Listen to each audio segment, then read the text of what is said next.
Dan seperti biasanya saya harus terus menyampaikan bahwa ruang daripada video ini atau YouTube ini atau program ini adalah ruang untuk bersaksi untuk kemuliaan bagi nama Tuhan Yesus dan untuk menyampaikan bagaimana kasih Tuhan yang begitu besar yang telah mengubahkan hidup orang-orang yang putus asa, orang-orang yang sangat terpinggirkan, orang-orang yang tidak diperhitungkan orang lain, orang-orang yang hidup di dalam kegelapan, di dalam lembah kehitaman, tapi mengalami perubahan hidup, mengalami jamahan Tuhan secara real, sehingga mereka diubahkan Tuhan. Jadi channel ini bukan untuk menunjukkan suatu agama yang hebat, bukan untuk menang-menangan di antara manusia, itu sama sekali tidak berguna dan tidak penting. Tapi channel ini adalah untuk berbicara kasih Tuhan Yesus yang begitu ajaib dan begitu besar, yang diperuntukkan buat siapapun kita. Asal kita mau buka hati, maka kasih Tuhan akan masuk dan menjamah dan mengubahkan hidup kita. Sebagaimana yang sudah terjadi dengan narasumber kita, Ibu Nita, pada malam hari ini kita akan sambut beliau, di mana pada satu ketika di dalam pergumulan hidupnya, Ibu Nita mengalami kebangkrutan yang begitu hebat, sehingga dari kehidupan yang serba mewah secara materi, tiba-tiba kemudian harus mengalami kepailitan di dalam kehidupan ekonomi. Nah, pada saat itu Ibu Nita memutuskan untuk mengakhiri hidupnya, untuk mau bunuh diri, tetapi Tuhan Yesus yang Maha Baik datang menghampiri hidupnya, menjamah, mengubahkan, dan menolong, mengangkat kehidupannya, sehingga pada saat ini Ibu Nita ada, itu karena karya Tuhan yang begitu ajaib di dalam hidupnya. Salam untuk seluruh channel, tim, dan penonton yang hadir di rumah. Haleluya, puji Tuhan. Bagaimana kabar Ibu? Baik, luar biasa. Haleluya, karena Tuhan Yesus baik ya Bu? Iya, sangat baik, bahkan teramat baik. Amin, amin. Haleluya. Di luar daripada perkiraan manusia, Tuhan Yesus selalu menghampiri orang-orang yang teraniaya, orang-orang yang tidak berdaya, orang-orang yang putus asa, orang-orang yang hidup di dalam lembah kekelaman, di dalam lembah hitam. Dan Tuhan Yesus itulah Tuhan yang baik, yang telah menyelamatkan Ibu Nita. Oke Bu, supaya tidak berlama-lamaan, ruang dan waktu saya persilakan kepada Ibu untuk bersaksi bagaimana kuasa Tuhan Yesus yang telah mengubahkan Ibu. Silakan Bu Nita. Ya, baik, terima kasih waktunya, terima kasih untuk malam ini, terima kasih kepada Tuhan saya, Yesus Kristus, dan kuasa Roh Kudus yang selalu menyertai kehidupan saya dan anak-anak serta keluarga saya. Sampai hari ini saya kuat, sampai hari ini saya ada, karena Tuhan Yesus selalu membimbing saya dalam kehidupan saya. Saudara yang terkasih, malam ini saya akan berbicara tentang kehidupan saya, bagaimana saya hidup sebelum saya mengenal Yesus Kristus dan setelah saya mengenal Yesus Kristus, dan bagaimana Tuhan ada untuk kami satu keluarga bisa mengenal kedahsyatan Tuhan dalam menyelamatkan jiwa saya, anak-anak saya, dan rumah kami yang menjadi mesbah Allah. Saudara yang terkasih, malam ini saya akan memulai memperkenalkan diri saya. Nama sebelum saat ini, nama saya dulu itu seorang hajah, Mas Nita Dinata. Garis keturunan saya dari suku Sunda yang cukup fanatik di dalam keluarga, apalagi saya memegang satu syiar untuk menyampaikan agama saya pada saat itu, tapi saya dengan leluasa saya menyampaikan bahwa inilah agama yang benar pada saat itu. Saya menjunjung tinggi agama leluhur saya, dan saya bekerja keras untuk mereka, Allah yang saya agungkan pada saat itu. Sampai pada saatnya suatu hari saya background Muslim, background keluarga Muslim juga. Saya punya suami sebelum meninggal juga Muslim. Setelah beliau wafat, saya hidup sendiri beserta 4 anak. 4 anak yang kecil-kecil pada saat itu, dan saya hanya memikirkan bagaimana membesarkan anak-anak saya, bagaimana saya bisa menyelesaikan bisnis saya yang cukup besar, peninggalan dari almarhum, yang saya harus mengelola dengan sedemikian rupa dan harus menjadi besar karena saya seorang pimpinan di salah satu yayasan yang saya miliki, yaitu Yayasan Al-Fat, dalam arti kemenangan. Al-Fat itu kemenangan. Dan saya berjuang bagaimana saya bisa bersyiar dan dengan menggebu-gebu bahwa saya seorang wanita yang hebat, seorang single parent yang hebat, seorang wanita yang kuat, bisa syiar dengan dana yang sedemikian rupa. Saudara yang terkasih, kesombongan manusia, segala sesuatu yang saya miliki, itu hasil dari keringat, hasil dari bisnis, dan terkadang kami hanya bersyukur kepada Allah Subhanahu wa Ta'ala, terima kasih, dan kami bersedekah banyak. Sampai akhirnya saya punya keinginan untuk membangun satu Islamic Center. Berawal dari itu, berawal dari apa? Dari hawa nafsu, bahwa uang adalah segalanya. Saya bisa mengatur siapapun dengan uang. Saya biasa memimpin, dan saya memanage semua. Dengan keberanian saya memutar otak bagaimana syiar agama saya bisa begitu besar di Indonesia ini. Sampai pada akhirnya saya memutuskan pada saat saya umroh, saya 2 kali naik haji Bapak Ibu yang terkasih, dan umroh itu seperti dari Jakarta keluar kota antar Indonesia. Saking seringnya, sebulan bisa 1 kali, 2 kali, bisa 3 kali, tergantung kemauan saya. Karena mudah. Dan saya juga ada sedikit bisnis dengan mampir di Dubai. Saya kenal dengan beberapa investor di sana, dan di situ saya melihat ada satu peluang. Saya mencari investor untuk bisa saya bisa punya keinginan membangun Islamic Center itu untuk join. Sampai pada akhirnya saya dikenalkan seseorang pengusaha dari Uni Emirat, dari katakanlah Middle East ya. Saya join, saya bicarakan siapa saya di Indonesia, bagaimana sepak terjang bisnis saya, dan apa keinginan saya. Mereka begitu antusias. Oke, kalau untuk syiar kami akan membantu, bla bla bla bla dan sebagainya. Namanya orang mencari investor seperti orang sedang dagang. Nggak mungkin cari dana tanpa modal meja, ya nggak Bapak Ibu yang terkasih? Dia itu meminta, Bu, tolong buatkan master plan yang komplit supaya dana cepat turun. Oke, baik, seperti apa? Saya kan tidak memahami untuk pembangunan itu seperti apa dan bagaimana. Saya bicara dengan rekan-rekan saya di Indonesia, ada enggak arsitek atau siapapun yang bisa membantu saya mewujudkan Islamic Center.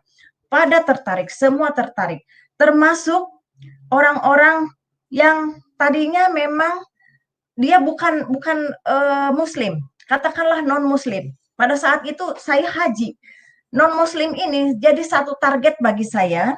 Kalau dia berhasil, saya bicarakan. Karena waktu itu saya seorang jihad lah. Dikatakanlah saya berjuang bagaimana bisa mu'alaf. Seseorang itu bisa mu'alaf.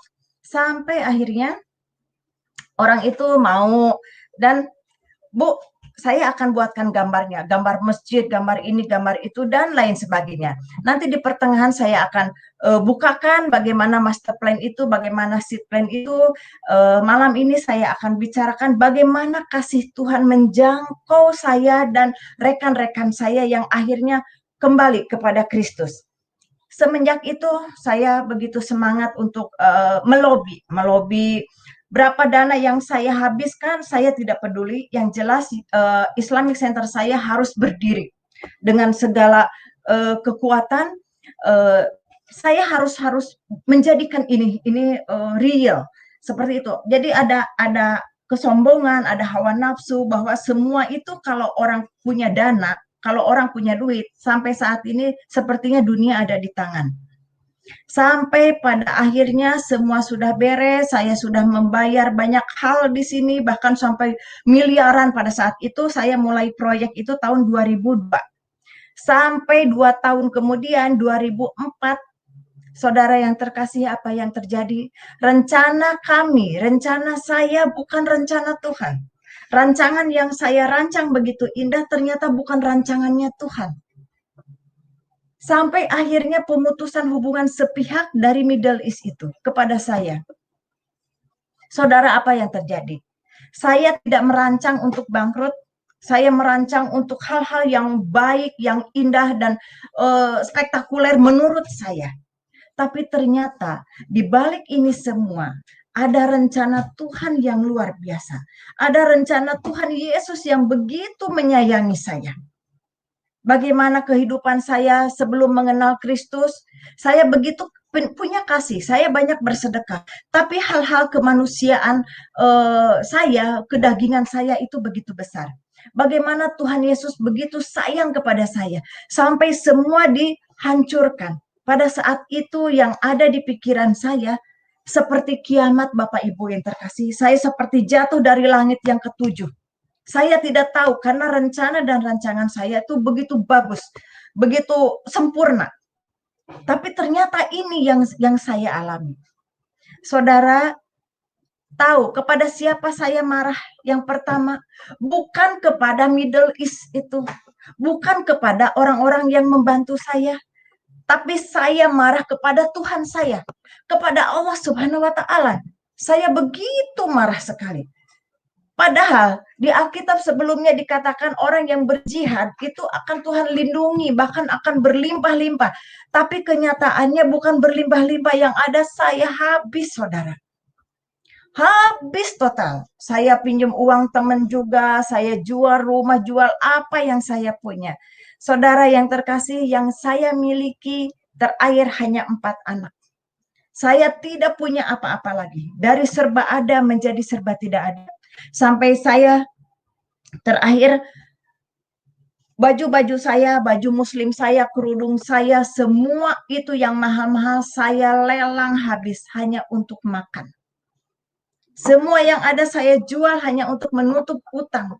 Miliaran, saudara. Bukan omong kosong. Malam ini saya bicara tentang bagaimana Tuhan menyempurnakan hidup saya. Bagaimana Tuhan memulihkan hidup saya. Saya tidak orang kaya juga hari ini. Tapi bagaimana Tuhan Yesus menyertai hidup saya dan menyelamatkan jiwa saya dan anak-anak saya. Saudara yang terkasih, singkat kata, setelah hancur saya hanya bisa menangis, bisa menyalahkan Allah saya, bisa marah kepada seseorang yang pada saat itu saya sanjung. Kenapa bisa ini terjadi? Di mana kuasamu? Di mana suaramu? Tidak ada. Sampai dalam kesendirian saya, saudara, jangan dikira orang kalau jatuh semua rekan-rekan saya itu masih dekat. Tidak. Pada saat orang bangkrut, pada saat tidak punya apa-apa, satu persatu tanpa dikomando, teman-teman saya, relasi-relasi saya itu pada pergi. Satu persatu, tinggal saya dan anak-anak. Hanya satu yang bisa saya salahkan, yaitu Tuhan saya yang pada saat itu. Saya berjuang untuk Dia. Saya melakukan ini untuk Dia, bukan untuk saya. Tapi di situ ambisi saya juga ada. Karena saya terus terang pada saat itu, saya tidak suka dengan orang Kristen, saudara. Saya sangat membenci Tuhan Yesus. Yang saya pikirkan, bagaimana Islamic Center bisa berdiri. Tapi bagaimana, saudara, pada hari ini, pada malam ini, kasih Tuhan bukan membenci saya, tapi Dia yang pertama menolong saya. Singkat cerita, saudara, pada saat itu saya sudah habis-habisan, saya tinggal di rumah petak. Di rumah petak yang tidak ada apa-apa, hanya satu lampu. Tahu sendiri rumah petak seperti apa, saya dan anak-anak tidur di situ, apa-apa aktivitas di situ. Saya tiap malam itu rajin tahajud, saya berdoa, tapi tidak pernah ada jawaban. Kenapa ini bisa terjadi?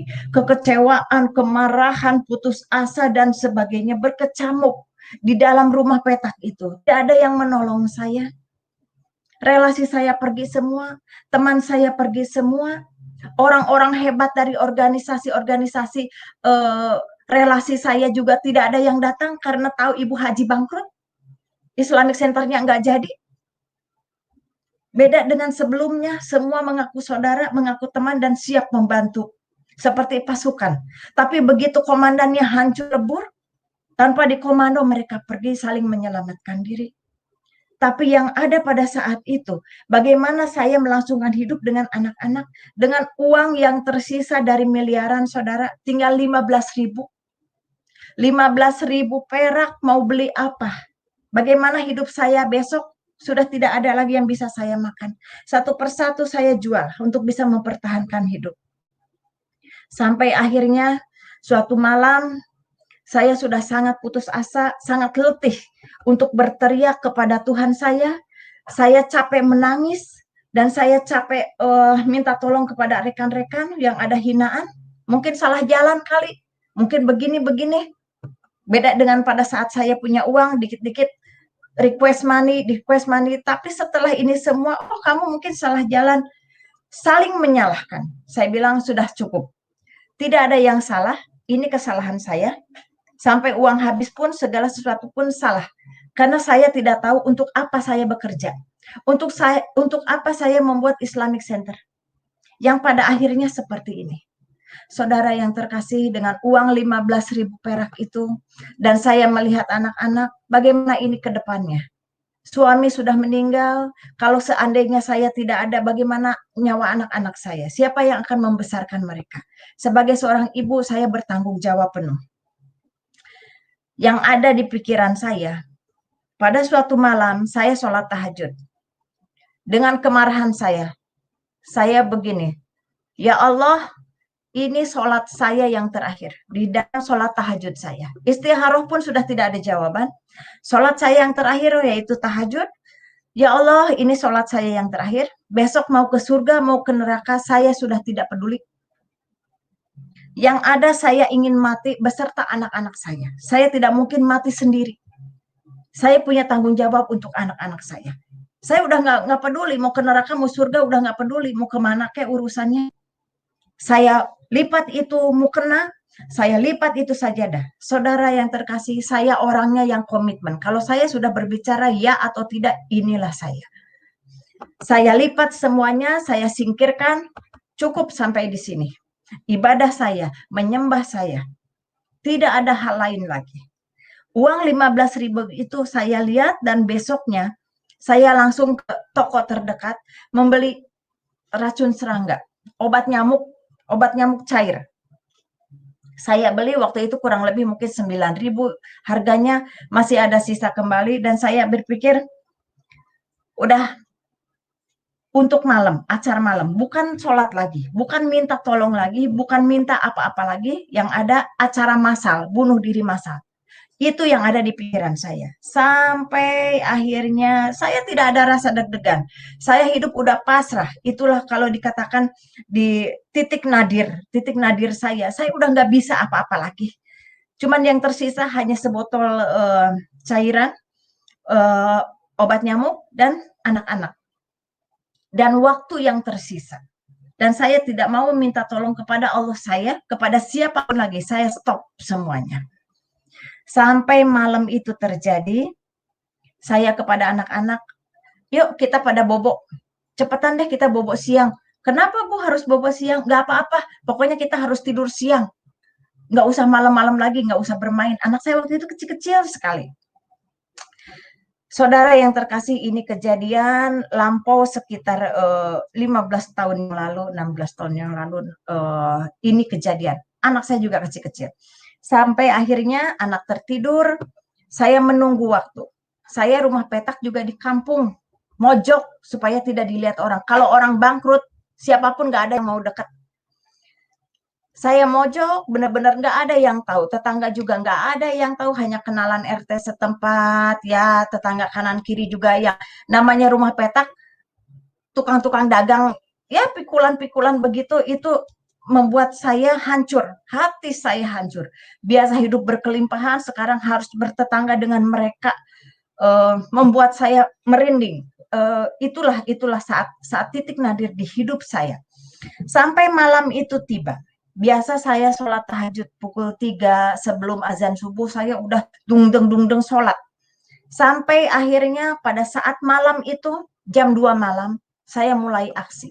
Saya ambil gelas plastik yang ada, itu juga gelas dikasih tetangga, karena saya betul-betul nggak punya apa-apa. Saya pergi dengan begitu saja. Dengan gelas plastik, dengan cairan, saya hanya berpikir, satu persatu akan saya selesaikan anak-anak saya, dan yang terakhir saya. Saya tidak pernah berpikir kalau ia kebagian racun serangganya. Kalau nggak kebagian, apa nggak jadi urusan. Saya tidak pernah berpikir. Bahkan tidak pernah takut mau ke neraka pun. Yang jelas saya dan anak-anak pada malam itu harus mati. Kalau nggak mati, hayo, apapun yang terjadi. Saking sudah frustasi hidup saya. Sudah tidak ada apa-apa lagi. Sampai akhirnya saudara, namanya seorang ibu, mau membunuh anak saja, rasa deg-degan ada ya. Rasa ketir ada, sedih menjerit ada, tapi tidak ada yang menolong saya. Satu-satunya jalan pada saat saya mati, anak juga harus mati. Itu seorang ibu berjuang. Lampu yang hanya satu saya matikan, saya juga nggak tega kalau lihat kelejet-kelejet anak kalau saya udah kasih minum.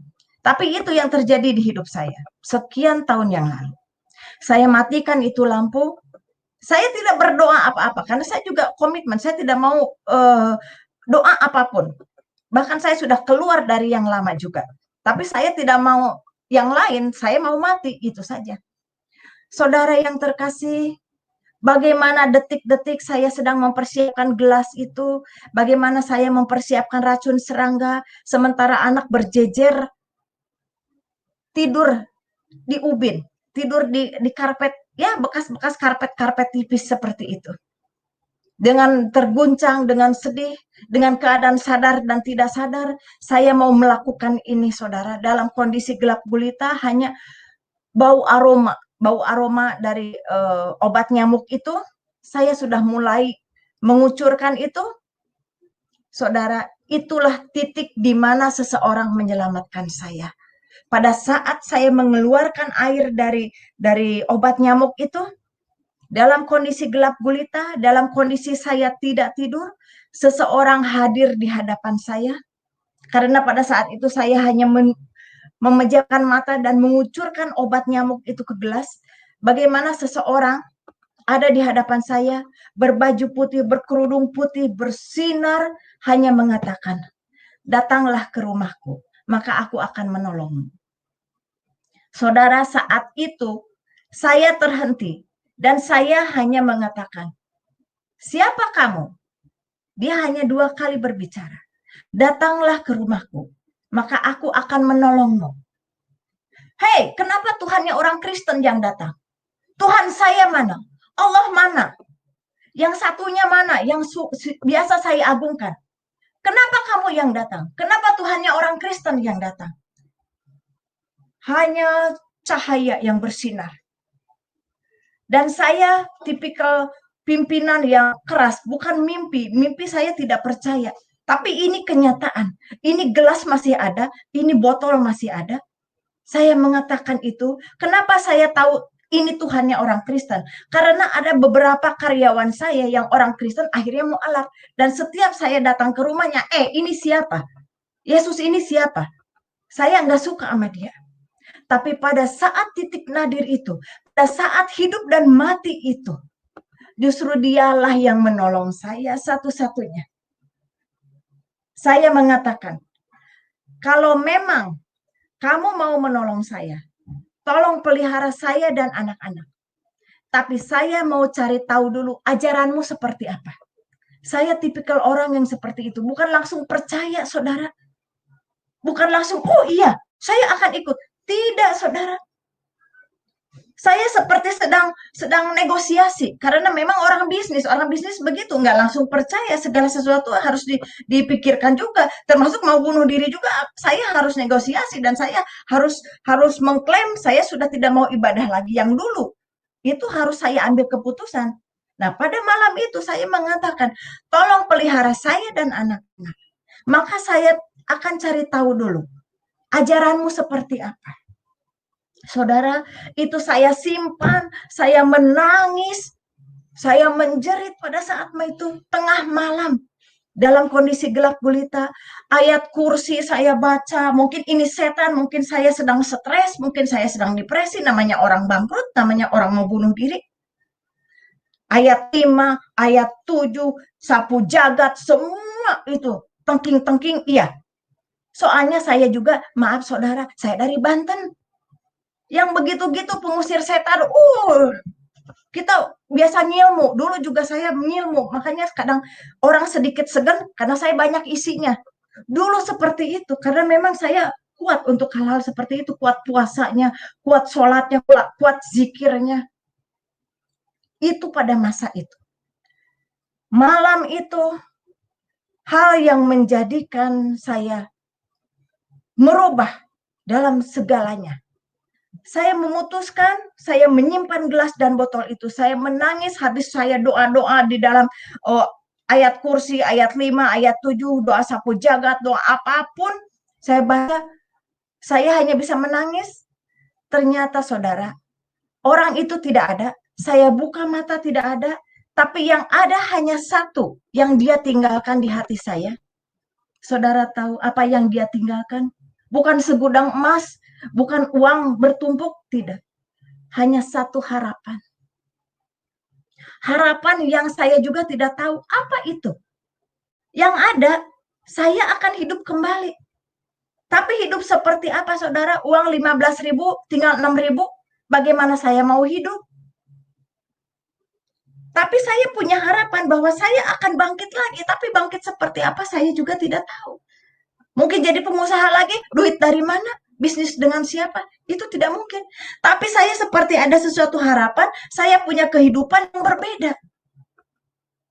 Saya hanya bisa menangis, termenung dengan menatap cairan obat nyamuk dan gelas yang ada dengan aroma yang sangat menyengat. Tapi ada harapan di hati saya, besok akan lebih baik. Tapi saya juga tidak tahu harapan seperti apa. Tapi yang saya ingat, saya seperti negosiasi dengan seseorang, tolong pelihara saya dan anak-anak. Tapi saya punya komitmen, saya harus mencari ajarannya dia seperti apa. Orang saya benci kok. Saya tidak suka dengan orang Kristen, saya fair-fairan malam ini. Saya tidak suka dengan Yesus, siapa dia? Sama seperti yang lain, ajaran-ajaran yang lain yang pernah saya alami, yang pernah saya terima, apalagi saya seorang hajat, tahu jelas, oh ini mah bukan Yesus, ini mah Yudas Iskariot, seperti ini, sama ceritanya seperti itu. Tapi saya komitmen, saya akan mencari ajaran seperti apa. Sampai malam itu berakhir, subuh berakhir, saya hanya merenung, mata sembab, habis menangis, seperti malam itu seperti sesuatu yang dahsyat, yang luar biasa dan hanya sekejap. Saya tidak pernah mengalami hal itu. Saya biasa bertapa, saudara ya, untuk ngisi-ngisi ilmu. Tapi pada malam itu sangat jauh berbeda. Dan saya tidak tahu apa yang terjadi. Yang ada harapan dan saya berkomitmen mencari ajarannya. Dan saya yakin dia akan menolong saya. Dan dia akan, maksud saya akan membantu saya dan anak-anak. Akan merawat saya dan anak-anak. Seperti apa saya juga tidak tahu. Sampai pagi itu terjadi, saya pindah ke rumah petak itu di kampung. Tidak ada orang yang tahu, namanya orang bangkrut, ngumpet. Sampai akhirnya ada seseorang yang ngetuk pintu. Dan dia mengatakan, tok, tok, tok, tok. Oh, siapa ya? Kok ada tamu sini? Saya kaget. Saya kaget sekali. Udah semalam kaget didatengin seseorang yang saya juga baru melihatnya. Udah saya juga kaget mau mati nggak jadi. Sekarang kaget lagi ada yang ngetok pintu. Saya bukakan pintu. Selamat pagi Pak. Mau cari siapa? Oh maaf Bu, ini rumahnya Ibu Nita ya? Oh iya Pak, Bapak tahu dari mana? Saya tanya lah. Orang dia tahu kok nama saya. Bapak tahu saya dari mana? Bapak itu hanya mengatakan dengan tenang, Bu, saya dari tetangga sebelah, RT sebelah katanya. Saya tahu Ibu berserta anak-anak, ibu janda dengan anak yatim ya Bu ya, katanya. Saudara, dulu saya janda-janda kaya, saya sering bersedekah kepada anak-anak yatim. Tapi saat pagi itu ada seseorang bilang, "Ibu janda ya," katanya, "ini dapat sedekah," katanya sama anak yatim. Saudara, itu saya seperti tersentak lagi, seperti seperti meledak. Kok saya sampai sehina itu gitu ya? Bagaimana hidup saya? Saya udah nggak berani lagi bilang, "Ya Allah," udah nggak berani, cuman, "Ya ini bagaimana saya?" Tapi bapak-bapak itu bawa sekantong kresek.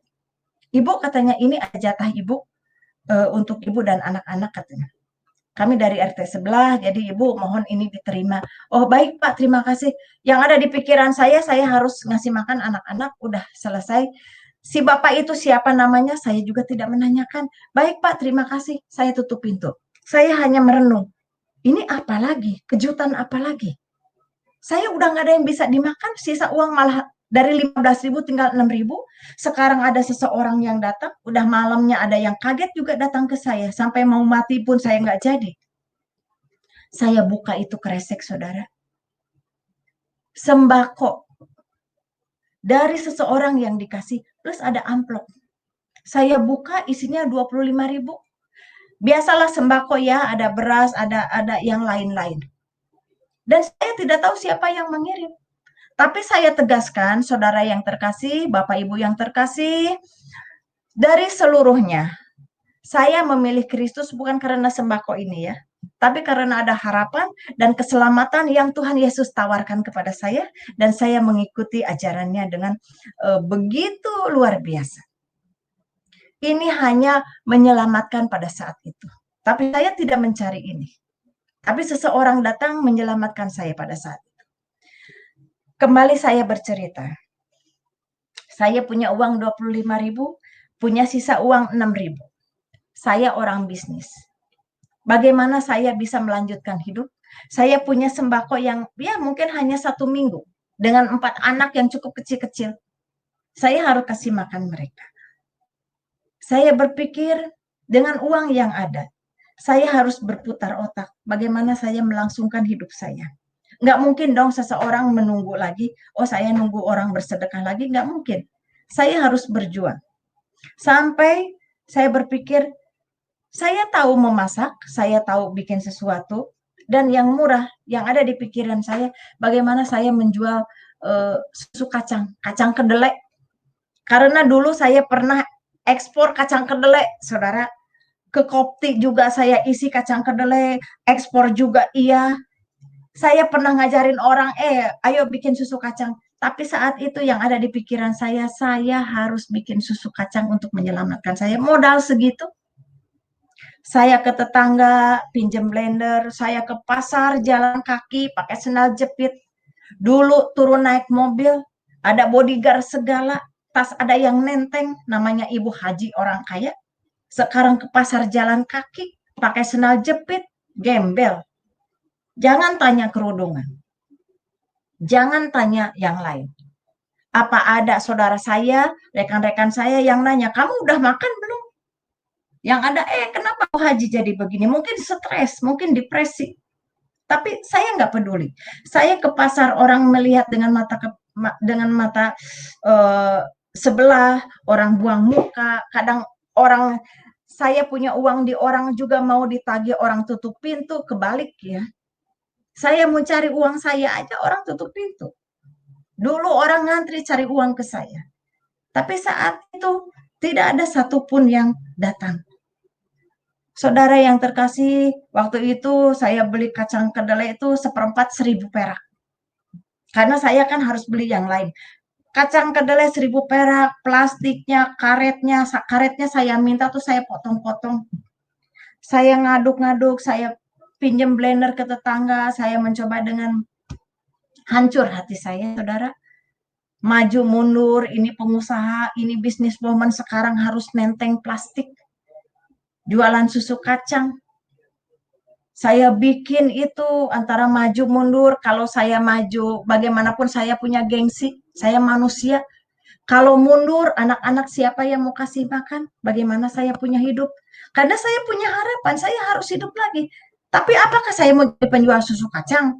Tapi enggak apa-apa, saya harus melanjutkan hidup. Dan saya punya komitmen, saudara. komitmen kepada seseorang yang datang di malam itu, seseorang yang bercahaya bahwa saya akan mencari ajarannya seperti apa. Jadi sambil saya jualan susu kacang, saya menanyakan kalau ketemu konsumen, Pak, Bapak ke gereja atau ke masjid? Oh, saya ke masjid, Bu. Kenapa? Ibu mau pengajian nanti sama istri saya. Oh, bukan, Pak. Saya menanyakan aja dalam hati. Gue juga suka ke masjid dulu. Gue juga di kerudung. Enggak, Pak. Lain kali aja pengajiannya. Bapak mau beli susu enggak? Oh, beli satu. Oke, enggak apa-apa. Harganya 1.000 perak, lumayan. Jalan lagi, ketemu ibu-ibu. Bu, ibu ke gereja atau ke masjid? Oh, saya ke gereja, Mbak. Emang kenapa? Saya mau nanya, boleh? Memangnya Tuhan Yesus ada? Oh, ada. Dia Tuhan saya. Begini, gini, gini. Ah, kenapa, Bu? Enggak, saya mau jualan susu kacang. Kan enggak semudah itu saya percaya. Saya mau jualan susu kacang. Mau beli? Oh, beli. Terus saya tanya lagi setiap hari. Saya tanya sampai saya juga ketemu orang yang, oh dia tuh Tuhan Yesus baik, Tuhan itu penolong, begini-begini. Saya cuma diam aja. Boleh saya nanya? Mau nanya apa? Bisa tidak Tuhan Yesus itu datang? Oh iya, dia sering menampakkan. Saya jadi bingung lagi, sering menampakkan. Sementara di ajaran saya yang lama itu dia kan udah terangkat hidup-hidup. Sementara yang disalibkan itu kan Yudas Iskariot. Ini otak masih otak yang lama, belum di-upgrade. Sampai akhirnya saya ketemu sebuah rumah yang cukup besar di Hook. Saya ketemu orang itu karena saya sedang jualan ke tetangganya. Ibu jualan apa? Oh, saya jualan susu kacang. Oh, ibu mau beli? Boleh. Nah, boleh menjadi langganan saya. Boleh, tapi jangan pakai gula. Iya, Bu, baik. Soalnya dia diabetes. Baik. Dia langganan ke saya baik. Terus saya tanya, ibu ke gereja atau ke masjid? Oh, kami ke gereja. Kata gitu. Kenapa? Oh, enggak, saya mau nanya tentang Tuhan Yesus itu siapa sih? Oh, dia ceritakan Tuhan Yesus begini-gini. Terus, oh, kalau mau tahu tunggu ya, katanya suami saya kebetulan gembala. Ini Ibu Haji nggak ngerti gembala itu gembala apa. Saya pikir gembala itu gembala yang di sawah, naik kerbon, seruling. Apa ini gembala atau bagaimana? Sedang, oh saya nggak ngerti Bu, gembala-gembalaan itu apa. Oh, gembala itu jadi pimpinan di satu gereja, katanya gitu. Oh, Ibu mau dikenalin sekarang? Oh, kenalan aja ya Bu ya, tapi saya nggak mau cerita apa-apa. Oh iya, iya katanya. Kenalan lah sama suaminya yang gembala itu. Nah, udah. Sampai akhirnya saudara itu saya jualan susu kacang dari seperempat, cuman berapa bungkus, itu bagaimana penyertaan Tuhan kepada saya ya. Meningkat, meningkat, meningkat. Jadi tiap hari saya itu paling sedikit 2 kilo saya bikin susu kacang. Termasuk ada pelanggan-pelanggan lain yang punya dagangan. Ada baju, Bu bisa nggak bawain dagangan saya? Oh iya bisa. Tenteng sana, tenteng sini, bikin ini, bikin itu. Saya tenteng kemana-mana jualan. Puji Tuhan, semakin meningkat, saya bisa pindah dari rumah petak itu ke rumah petak yang lain yang lumayan ada kamar satu. Dari yang satu kotak bisa pindah. Saya bayar di situ, saya mulai bebenah dengan anak-anak, tapi saya tetap mencari. Saya mencari ajarannya seperti apa, sampai akhirnya saya ketemu lagi orang yang kaya itu, karena jadi langganan, terus dagangannya terus belanja terus ke saya banyak sekali. Sampai di total-total kurang lebih 7 juta ada. 7 juta pada saat itu tuh sangat besar sekali ya. Saking apa saudara? Saking saya terlena karena kalau saya jualan, terus bapaknya tuh ada yang gembala itu yang saya tahu akhirnya beliau seorang pendeta, beliau pimpinan di gereja, dia selalu menceritakan Tuhan Yesus itu baik, Tuhan Yesus itu begini, begini, semua akurat dengan Alkitab. Sampai akhirnya saya terlena hanya setoran sedikit-sedikit dari istrinya tuh. Sampai suatu hari yang punya dagangan nanya, datang ke rumah. Bu, maaf saya mau nanya, katanya. Ibu sudah bawa dagangan saya banyak, katanya. Kira-kira bisa setoran kapan agak banyak ya Bu, karena saya harus berputar. Memang iya juga. Di ibu ini sangat besar, hampir 7 juta. Sementara di yang lain sedikit-sedikit dan ya lumayan lancar lah. Ya, saya bilang, tunggu ya Pak ya, saya mau ke rumahnya dulu. Saya datang ke rumahnya yang besar itu. Saya ketok lagi. Karena dia sepuh ya, dia panggil saya Mbak Nita. "Oh, Mbak Nita, ada apa lagi?" katanya. "Bikin apa sekarang?" "Oh, enggak, Bu, saya enggak bikin apa-apa. Kebetulan di rumah ada yang datang yang punya dagangan." Maksudnya enggak, dagangan itu sebetulnya dagangan punya orang, saya dagangin, saya cuma ngambil untung sedikit. Nah, kebetulan dia nanyain, "Kebetulan Ibu besar, utang ke saya." Dia agak kaget. Saudara, apa yang terjadi? Saya bukan mau membuka aib, tapi ini perjalanan hidup saya. Tahu nggak itu seorang ibu tua itu? Dia keluarkan, "Ayo Manita," katanya, "tolong buka kalung saya." "Emang kenapa, Bu?" Saya bukain. Dia lepasin, "Ini," katanya, "kamu bawa ke pasar, ini suratnya." Dia cari-cari, "Ini suratnya, kamu jual ini kalung. Nanti uangnya buat kamu," katanya, "buat bayar dagangan." "Aduh, maaf, saya nggak mau seperti ini. Saya tidak pernah jual-jual barang orang seperti ini," saya bilang gitu. "Saya butuh uang karena orang yang punya dagangan nunggu di rumah saya." "Nggak, maksud saya bayar dulu pakai ini. Ini ada uang sedikit nih. Ini ada 500 pegang. Nah, ini kalungnya ke pasar jual," katanya itu. Itu saya kan ditunggu orang, saya jual ke pasar. Cuma dapat nggak sampai 2 juta. Ditambah uang yang cash 500, udah pakai ongkos. Terus saya pulang ke rumah, saya kasih ke yang punya dagangan. "Tunggu ya Pak," saya bilang gitu, "doain aja, saya juga sedang mencari, sedang menagih." Nah, terus besok paginya saya pikir dia mau kasih lagi. Saya datang, kata, ketemu lagi tuh si ibu, "Mbak Nita, mulai sekarang, kamu nggak boleh lewat depan. Jadi jualannya lewat belakang aja." "Oh, baik Bu, emang kenapa?" Mbak Nita tahu kan, suami saya kan gembala, suami saya kan hamba Tuhan, saya kan nggak ngerti. Pendeta itu nggak boleh denger yang begini-gini. Saya cuma mikir, ini sakti juga ya, mungkin hamba Tuhan tuh begini ya, mungkin pendeta tuh begini ya, harus harus apa, harus bagus, nggak boleh ngutang, nggak boleh denger-denger yang begini, karena yang dibicarakan selalu Tuhan Yesus dan Alkitab. Saya hanya berpikir, "Oh, mungkin harus begini ya kalau di Kristen." "Oh iya Bu, nggak apa-apa, nanti saya lewat belakang aja," saya bilang, "nggak ke depan lagi. Mungkin belajar sama bapaknya nanti aja deh, yang penting urusan kita beres." Gitu. "Iya, sekarang mulai ke belakang aja." Iya, udah seperti itu. Sampai akhirnya saya bolak-balik ke belakang, ketemu ibu, ngasih 100, ngasih 200, "Manita nggak ada, nanti aja, tapi harus lewat belakang." Dan saya tuh seperti dengar amanat agung ya. Oh, ini pendeta nggak boleh dengar yang begini, nggak boleh cerita, pokoknya apapun ya yang, suami saya tanya, nggak boleh cerita. Iya iya, saya tuh denger, iya. Karena dia seorang pendeta, seorang gembala. Sampai akhirnya pagi-pagi saya datang, ketok-ketok lewat dapur, pintu belakang, yang buka itu si bapaknya. Saya kaget, saya bilang, "Selamat pagi, Pak." "Oh iya, salam Mbak Nita, gimana?" katanya. "Iya Pak, saya mau biasa nganterin susu, ibunya ada." "Oh, ibunya lagi nganterin cucu saya," katanya, "ke sekolah. Ini kebetulan, supir nggak masuk." Mobilnya kan berjejer, mobil tuh berjejer. "Kebetulan supir nggak masuk," katanya, "jadi istri saya yang nganterin cucu saya." "Oh, emang kenapa Pak Mbak Nita?" "Oh, nggak apa-apa Pak, saya hanya mencari ibu saja, mau nganterin susu." Tapi mungkin karena saya kan orang bingung karena ditagih utang juga gitu. Saya mencari ibunya juga mau nagih utang. Saya hanya mau mau berkelit, bagaimana tahu saudara yang terkasih, itu bapak itu seorang gembala, seorang pendeta langsung begini, "Istri saya punya utang berapa?" Saya cuma bingung, eh sakti juga ini pendeta ya. Kok saya belum cerita dia udah tahu bahwa istrinya punya utang. "Eh enggak Pak, saya mau bicara, mau ketemu ibu." Saya pingin tahu istri saya punya utang berapa, ada catatannya. Eee, ada Pak, saya berikan itu catatan. "Ini Pak utangnya sekian," apa aja yang diutangin, catatan kan ada sprei, ada baju, ada kaos, sebagainya ada. Yang udah dibayar berapa, yang belum dibayar berapa, yang masih nunggak, pokoknya macam-macam di situ ada.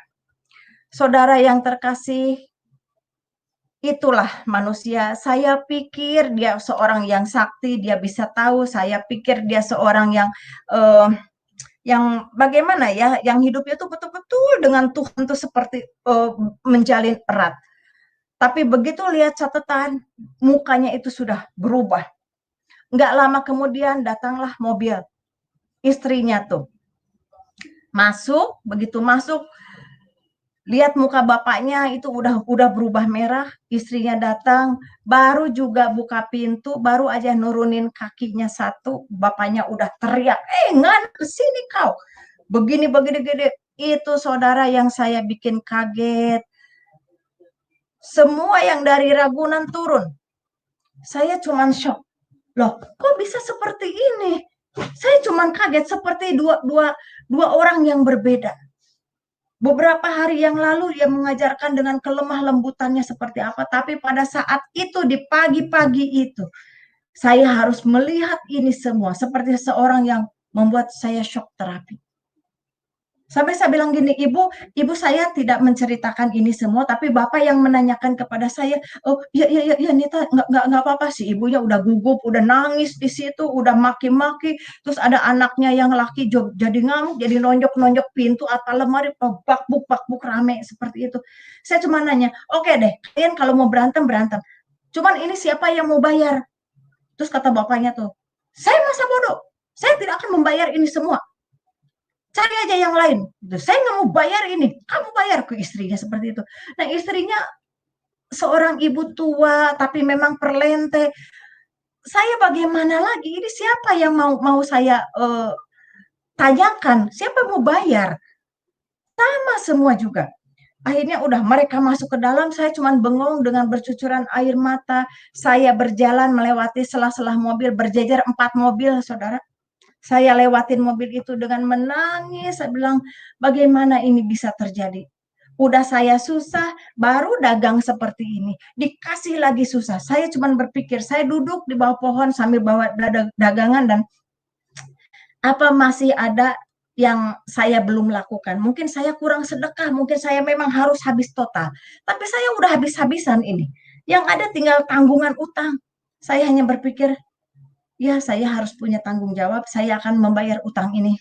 Tapi nggak tahu bayarnya bagaimana. Saya hanya berpikir lagi, mau ngomong ke Tuhan Yesus, saya masih malu karena saya masih mencari ajaran seperti apa. Saya juga tidak tahu dibaptis seperti apa. Saya juga belum mengklaim bahwa Yesus adalah Tuhan saya. Saya masih ombang-ambing. Saya mau manggil yang lama juga saya sudah tidak mau. Karena saya komitmen tidak akan pernah memanggil lagi. Saya mau memanggil yang baru juga saya belum kenal-kenal banget. Jadi saya juga agak di persimpangan. Yang jelas saya harus membayar utang-utang ini. Sampai akhirnya pulang ke rumah, saya hanya diam, saya akan membereskan. Saya datengin, saya dagang lagi, terus dagang lagi. Puji Tuhan, selalu Tuhan kasih tambah-tambahkan. Sampai akhirnya saya kenalan dengan seorang janda tua. Saya mau beli katanya susunya. Iya baik, kita doa dulu ya katanya. Doa dulu. Mbak dari mana? Oh saya orang Sunda. Saya sedang mencari seseorang. Siapa? Tuhan Yesus itu siapa? Oh dia senang. Itu ibu sepuh itu seorang janda dagang juga. Dia selalu borong. Dia bilang begini. Mulai sekarang dagang ke sini ya katanya. Saya mau beli katanya susunya. Iya baik. Ntar kalau pulang dia dagang lauk-lauk matang gitu. Ntar kalau udah nih bungkusin dia buat anak-anak katanya gitu. Puji Tuhan, saya udah kayak ibu lah, saya juga kan sendirian. Nah, sampai akhirnya dia bilang gini, sekarang dagangannya jangan kemana-mana, saya borong deh semua dagangannya. Jual apa? Jual keripik, jual susu kacang, saya borong. Dia kasih uang 100.000 ke saya. Nanti sore saya akan undang kamu ya, akan jemput ke persekutuan katanya gitu. Persekutuan tuh apa? Pokoknya ikut aja katanya. Pokoknya ikut. Ini persekutuan katanya. Di mana? Di Pulau Mas. Terus saya harus bagaimana? Pokoknya pakai baju yang rapi aja. Terus nanti saya akan jemput sama tim saya ke sana katanya. Oh iya, saya udah siap. Dagang kan udah laku. Udah diganti 100.000. Mungkin udah kasih lebih juga. Nah, sampai akhirnya saya nunggu jam 2 sore dia jemput saya katanya. Ayo kita jalan katanya. Terus di mobil tuh nggak banyak cerita, cuman puji Tuhan ya, Tuhan Yesus baik, yuk kita berdoa dulu, kita mau berangkat. Terus ada ibu-ibu sama bapak itu bilang begini, karena kita ada beberapa orang di mobil itu. Mbak, nanti kalau disuruh bicara aja ya katanya. Bicara apa? Kesaksian. kesaksian, kesaksian tuh kayak apa?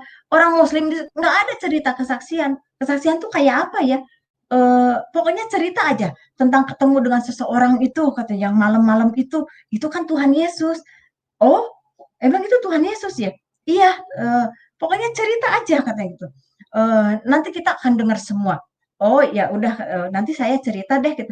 Ini saya kan polos, orang nggak ngerti apa-apa itu mau kesaksian kayak mau apa, pokoknya ikut aja. Sampai di Pulau Mas itu dikenalkan, oh ini katanya dari Kedar begini begitu. Saya bingung lagi, Kedar itu apa? Kedar itu apa? Dari Muslim katanya. Oh dari Muslim, oh iya iya iya. Terus akhirnya ada persekutuan, oh kumpulan. Saya berpikir, oh ini kayak kayak kumpulan zaman zaman saya dulu, kayak pengajian begitu, kumpul ibu-ibu atau bapak-bapak atau bagaimana. Oh ini ceritanya. Saya cuma diem aja sampai satu persatu ada yang nyanyi, ada yang nyumbang apa, maaf saudara, itu rumah seseorang yang ternyata rumah di Pulau Mas itu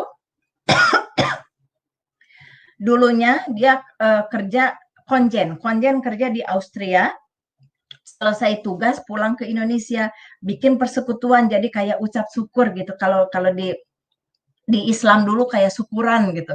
Oh ini ucap syukur. Sampai akhirnya giliran tim saya itu. Oh katanya kami ada saudara dari Kedar, katanya kami memperkenalkan ini seorang ibu yang akan dipakai Tuhan luar biasa. Saya cuma bingung aja, dipakai Tuhan luar biasa apa? Padahal cuma jualan susu kacang gitu. Pikir cuma gitu aja, ini otak masih masih masih duniawi, masih kedagingan, nggak ngerti hal-hal rohani. Sampai akhirnya ibu itu bilang gini, dikasih mic, Mbak Nita, pokoknya cerita aja deh kehidupan Mbak Nita seperti apa, terus Mbak Nita ketemu Tuhan Yesus yang dahsyat itu seperti apa. Udah itu aja cerita deh. Udah, Bapak Ibu yang terkasih, dengan polos saya cerita ABCD seperti apa. Ada yang nangis, ada yang puji Tuhan, puji Tuhan.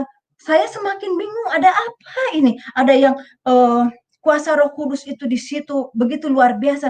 Tapi saya cuma kayak ada merinding. Tapi saya bercerita banyak hal tentang itu. Tapi sampai pendeta yang mau khotbah tuh, aduh Tuhan luar biasa, seperti amazing. Tapi saya bercerita sampai akhirnya udah selesai. Ini udah selesai, saya bilang seperti itu. Oh iya sudah, terima kasih. Begitu selesai, pendeta itu baru khotbah. Khotbah, tadinya dia punya khotbah seperti apa di rumah persiapan. Begitu dengar kesaksian saya, bagaimana Tuhan mengubah seseorang. Bagaimana Tuhan memberikan satu harapan kepada seseorang. Bagaimana Tuhan menyelamatkan jiwa seseorang. Yang saya pikir dulu, waktu saya masih di seberang sana, saya masih di tetangga sana, saya begitu tidak suka dengan kekristenan. Saya fair, saya tidak suka dengan Yesus. Saya selalu menghakimi mereka, tapi pada saat itu justru dia yang menolong saya. Luar biasa. Saya hanya menyampaikan bagaimana kasih Tuhan kepada saya, kepada saudara, kepada pemirsa, kepada penonton yang malam ini ada. Tuhan tidak akan terlambat menyelamatkan saudara, bagaimana Tuhan menyelamatkan saya dan anak-anak saya. Saudara tidak terhenti sampai di situ. Sampai akhirnya berbagai cerita tentang Ibu Haji yang murtad sampailah terdengar kepada organisasi-organisasi yang cukup besar. Mereka mulai mencari saya, mereka menanyakan, kok kenapa kamu tidak datang ke saya minta tolong, kenapa tidak begini begitu, dan yang marah juga banyak, yang tadinya saya dipanggil warawiri, sampai akhirnya mereka mengasih saya proyek. Bu Haji mungkin kita bisa kerjasama lagi, saya ada proyek deh katanya gitu. Saya akan kasih proyeknya, saya hanya mengatakan, saya sudah tidak tertarik dengan proyek, saya cukup nyaman dengan jualan susu kacang dan saya punya harapan untuk hidup. Kok katanya saya dengar-dengar Ibu Haji sudah ikut, siapa itu katanya, kumpul-kumpul sama orang-orang dari seberang sana. Sekarang katanya, Ibu sudah ikut-ikutan katanya, ke gereja lah, ikut-ikutan Yesus lah. Itu nggak benar.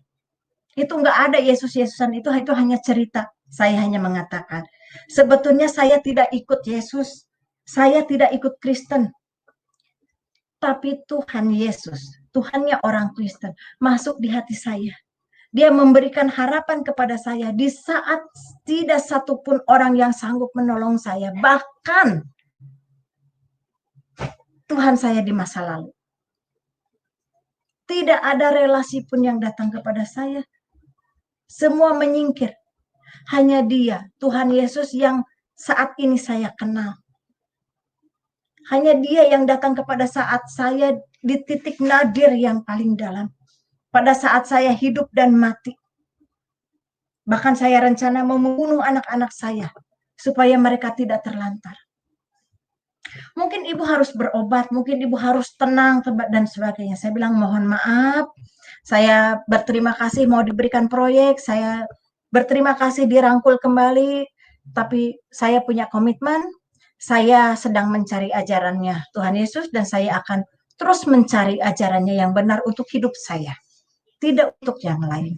Jadi saya mohon permisi dan saya akan kembali berjalan sambil jualan susu kacang lagi. Gak apa-apa, kekurangan juga tidak masalah, tapi saya dalam pemeliharaan dan penyertaan Tuhan saya. Saya belum dibaptis, tapi saya yakin Dia menolong saya. Dia Allah yang hidup bagi saya. Saya tidak minta pertolongan, justru saya minta pertolongan kepada Tuhan saya yang lama, yang datang melalui Tuhan yang baru, yang tidak saya kenal. Bahkan umatnya juga saya mualafkan. Baik kalau begitu, sudah berarti proyek nggak jadi ya, nggak deal ya, nggak apa-apa ya. Oke, nggak masalah. Silakan ibu berjalan dengan kehidupan ibu yang baru, yang belum tentu akan menjadikan ibu kaya lagi. Saya bilang, saya hidup tidak mencari kekayaan, yang ada saya mencari ketenangan jiwa, itu saja. Dan akhirnya saya keluar lagi dari organisasi yang besar, mereka tutup mata, akhirnya saya ditendang habis. Segala cemoohan, dipanggil sana, dipanggil sini, sampai akhirnya bosan saya dikirimin hal-hal yang secara magic juga, supaya saya kembali dan sebagainya. Sampai akhirnya saudara, namanya saya kalau jatuh, keluarga besar saya juga tidak tahu apa yang terjadi dengan saya. Sampai akhirnya pas liburan, anak-anak biasa sekolah mewah, ini sekolah di kampung. Pas liburan, aku mau ke rumah nenek, katanya mau ke rumah keluarga. Itu kebetulan dia pulang ke Garut. Ya udah, anak-anak dengan senang dia ketemu saudaranya. Kita kan hidup di rumah petak yang udah lumayan lah, ada kamar satu. Oke deh, kita ke Garut. Saya tinggalkan anak-anak kan liburan. Saya kembali ke Jakarta. Kembali berpetualang, mencari ajaran Tuhan, sampai datang ke kedutaan Vatikan, menanyakan, hanya mencari siapa itu Yesus. Sampai akhirnya saya diperkenalkan dengan seseorang, dia ajarkan saya siapakah itu Yesus, dan saya masih tetap belum yakin. Saya masih harus mencari lebih lagi. Akhirnya saya datang ke Garut. Mungkin saatnya harus terbuka di keluarga saya, saudara. Datang ke keluarga saya, muka mereka sudah berbeda. Yang tadinya datang dengan cucunya senang-senang, sekarang tuh udah berbeda. Langsung dihadapkan kepada pengadilan syariah. Saya langsung disidang saat itu. Dia langsung menanyakan, kakak saya yang laki-laki, kamu sekarang jadi orang Kristen ya? Saya bilang, saya kaget. Kok bisa sampai? Saya kaget, ada apa ini? Saya bilang, loh, ada apa ini? Saya seperti pura-pura. Kamu sekarang jadi orang Kristen ya? Kamu ikut-ikutan seperti orang kafir. Kamu sekarang jadi kafir. Lebih baik kamu mati di tangan saya daripada kamu jadi kafir. Saya bilang, tunggu dulu. Ada apa? Kakak saya yang laki itu mau mukul saya. Ditahan sama kakak saya yang laki. Namanya di sidang keluarga besar, di situ ada. Nih ya, asal kamu tahu. Lagi liburan, anak kamu katanya mau dikasih makan, bukannya baca Bismillahirrahmanirrahim, malah begini. Kita semua kaget. Terus mau apa? Anak kamu begini. Namanya saudara yang terkasih, anak kecil-kecil. Tempo hari kan saya bawa tuh ke Jakarta, ke gereja, saya bawa ke persekutuan, diajarin berdoa sama rekan-rekan saya yang baru itu, Bu, katanya cara berdoa orang Kristen begini-gini. Anak saya tuh kecil-kecil waktu itu, ngikutin, dibawalah ke kampung. Saudara yang terkasih, itu kakak saya marahnya seperti apa itu di meja itu kalau kumpul keluarga kan ada kue, ada buah, ada pisau buah di situ dan lain sebagainya. Anak saya juga kumpul di situ. Itu kakak saya yang pas di atas saya. Saya punya kakak 5, saya anak ke-6. Keluarga besar saya 6 bersaudara, saya paling kecil. Itu kakak saya yang paling kalau dikatakan di Garut cukup punya nama. Dia ambil itu pisau, lebih baik saya bunuh kamu hari ini juga. Satu kali lagi saudara, pada saat itu dengan amarahnya kakak saya dengan pisau di tangan, dia mau membunuh saya. Nggak tahu bagaimana dia keserimpet kaki di kursi, namanya dia sidang syariah itu ya, itu kan di karpet, itu kursi disender-senderin, semua meja-meja disender-senderin, itu keselimpet di kursi karena dia ambil pisau itu di meja, dia mau bunuh saya. Habis keselimpet, pisau itu jatuh, kesempatan saya kabur saat itu dan saya pergi dengan anak 3. Yang kecil itu masih kecil saudara, masih kecil dan nggak bisa dibawa kemana. Itu pinternya keluarga saya. Yang 3 saya angkut semua, lari sampai nyebrang jalan juga udah nggak tahu lagi. Dengan yang ada di badan, dengan anak 3 saya kembali lagi ke Jakarta, ke terminal lah ini dengan deg-degan, takut saudara saya bagaimana. Akhirnya yang saya tahu di dalam rumah tuh terjadi perkelahian, mungkin kakak saya bangun mau ambil pisau lagi, mungkin saudara saya yang lain menahan atau bagaimana ceritanya. Yang jelas saya bisa kabur dengan anak 3, yang satu tertinggal. Sampai akhirnya kembali melewati masuk tol, saya udah mulai tenang. Oh Tuhan Yesus, mungkin ini pertolonganmu juga ya, aku bisa hidup. Tapi kan mana anak saya yang satu, saya cuma bawa 3 anak. Saya nangis saudara, di dalam bis itu saya nangis, saya diem, saya tutup, saya gendong anak 3 saudara, saya tumpuk di situ, kasih ongkos. Saya bilang ke kondektur, Pak saya ada uang segini, saya mau ke Jakarta, maaf ya Pak, mungkin ada kekurangan. Akhirnya udah, saya sampai di Jakarta, saya kembali ke rumah petak itu, saya bisa menangis, ingat anak saya yang satu. Terus anak saya yang nanya, kok Ade Widya mana? Anak saya yang pertama namanya Ratu Ratna Juwita, anak saya yang kedua laki-laki, Tubagus Rahmat Rifan Hidayatullah, anak ketiga saya Ratu Ratna Hairiza, anak keempat saya Ratu Lutfi Widya Hartanti. Itu anak saya. Dan saya harus hidup dengan 3 anak saudara. Saya berjuang, yang akhirnya setelah saya habis kesaksian di Pulau Mas itu, di rumah seorang konjen yang baru datang dari Austria, ternyata salah satu tamu itu ada wartawan dari salah satu channel juga, televisi.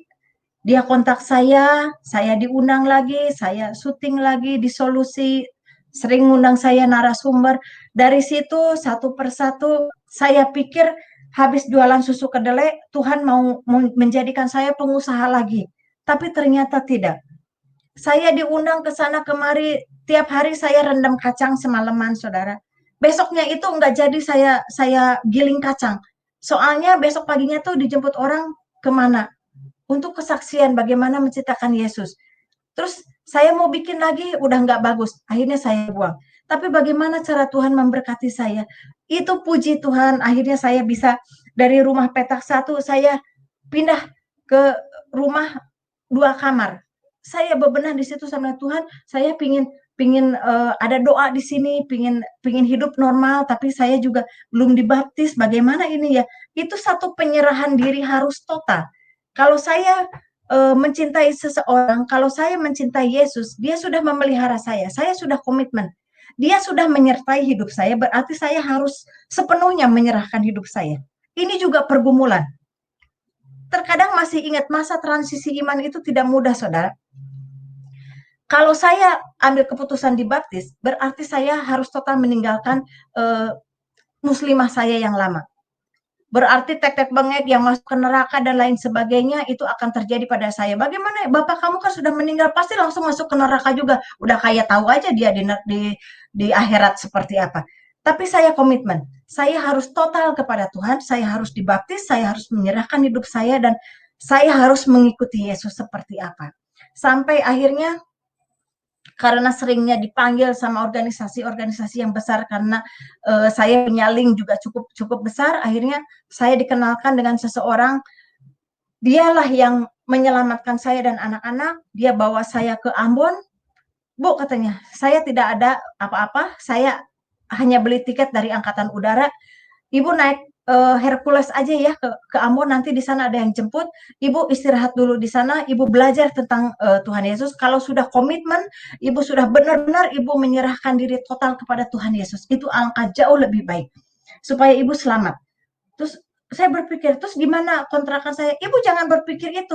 Nanti Tuhan Yesus punya rencana untuk Ibu. Ibu tinggalkan itu semua. Ibu berangkat dulu ke Ambon. Saya berangkat ke Ambon, saudara, lewat Kemayoran, lewat itu Halim Perdana Kusuma. Lewat Hercules saya sampai ke Ambon itu, saya tidak tahu kok ini bagaimana. Ternyata di sana juga cukup baik-baik, cukup welcome. Mana habis ada kerusuhan waktu itu ya antara agama juga, tapi pada saat itu kok baik-baik sekali ke saya. Yang Muslim juga baik, yang Kristen lebih baik lagi. Dia begitu welcome. Tadinya saya pikir, aduh, ini bayangkan aja seorang Muslim disarang Kristen, mana habis dulu kan habis kejadian itu ya. Tapi mereka baik-baik kepada saya. Sampai akhirnya diajarin oleh seseorang pendeta yang betul-betul seorang rohaniwan. Tidak ada duniawi, tidak ada apa-apa, hidup sangat sederhana, tapi kuasa dan urapan Tuhan ada pada dirinya. Seorang bapak tua yang sepuh, tapi dia begitu bijaksana, begitu menyampaikan, begitu kuasa Tuhan menyertai kehidupannya, dan disitulah saya menyerahkan diri.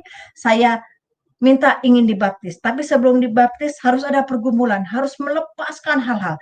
Saudara, tempo hari kan saya pernah memakai hal-hal yang seorang leader itu kan harus kuat, disegani dan lain sebagainya. Ini bukan hal yang gombal, tapi memang leader di sana itu supaya musuh itu tunduk dan lain sebagainya itu kan dengan ajimat-ajimat yang luar biasa.